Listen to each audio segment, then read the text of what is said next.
मैं अक्सर भूल जाता हूँ कहाँ खामोश रहना था, कहाँ शिकवा न करना था, कहाँ जुमला न कसना था, कहाँ हरगिज़ न हंसना था, कहाँ ना सर उठाना था, कहाँ गुस्सा दबाना था, कहाँ रिश्ता बचाना था, कहाँ पे हार जाना था, कहाँ बस मुस्कुराना था, कहाँ सब भूल जाना था, कहाँ नजरें झुकानी थीं, कहाँ सोचे छुपानी थीं, कहाँ पर माफ करना था, कहाँ दिल साफ रखना था, कहाँ ना जिद लगानी थी, कहाँ चाहत दिखानी थी, कहाँ हिम्मत बढ़ाना थी, कहाँ नेकी कमानी थी।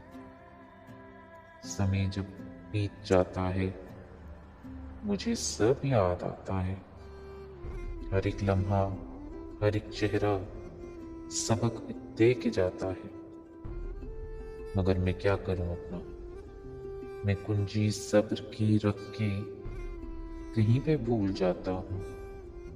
मैं अक्सर भूल जाता हूँ, मैं अक्सर भूल जाता हूँ।